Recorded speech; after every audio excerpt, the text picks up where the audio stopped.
Bonjour à tous, alors aujourd'hui on se retrouve pour un grand classique, des chaussons aux pommes.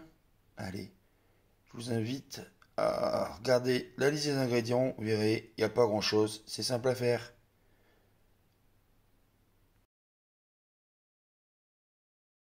Alors pour cette recette, il va nous falloir 2 pâtes feuilletées, des pommes, on va ajouter un jaune d'œuf pour la dorure et un petit peu de sucre.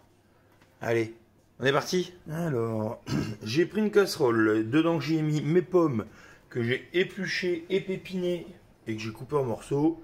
Je vais mettre un petit fond d'eau et je vais mettre un petit peu de sucre. Allez, je vais mettre 2 petites cuillères à soupe. Après, le sucre, ça dépend, votre variété de pommes, ça dépend comment elles sont sucrées ou pas, naturellement. Allez, on va mettre ça à compoter tranquillement. Allez, je pense qu'il y en a pour allez, 15 minutes.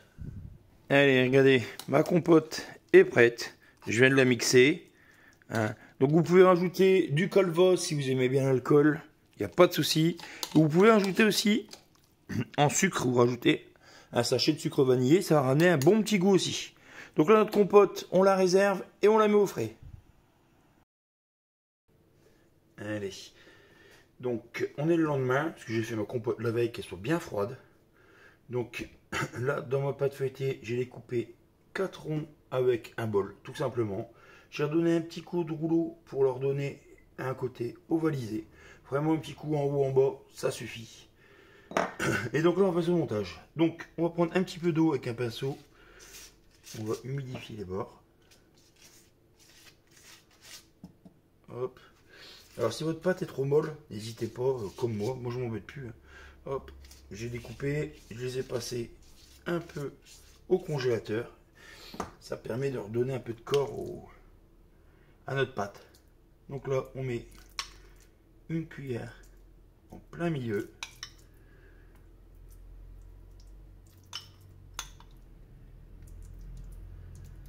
Hop.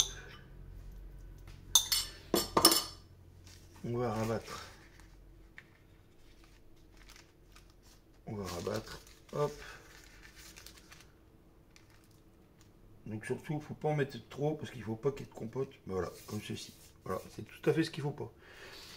Il ne faut pas qu'il y ait de compote qui soit dans notre soudure. Hop. Après, c'est pas évident. Moi, le poêle, il tourne. Donc, il fait bien chaud dans la maison. Donc, hop.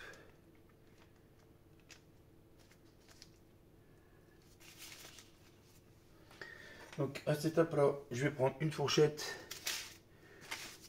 Moi, je vais souder les bords carrément à la fourchette. Pour être sûr que ça colle bien.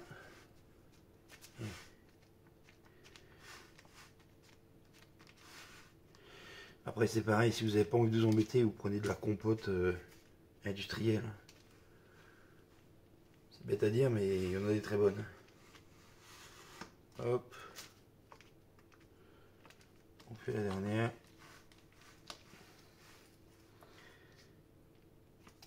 Hop.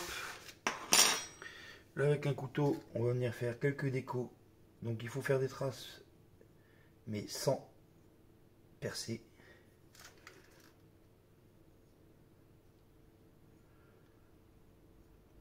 Hop.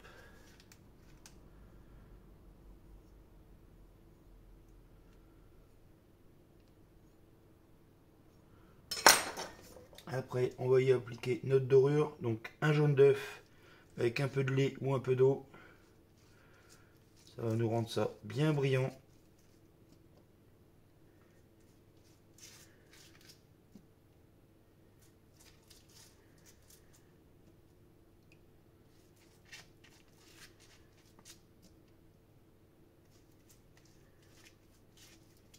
Hop.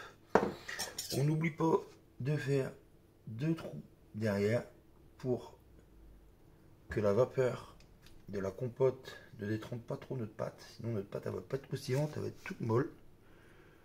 Donc on met juste 2 trous derrière.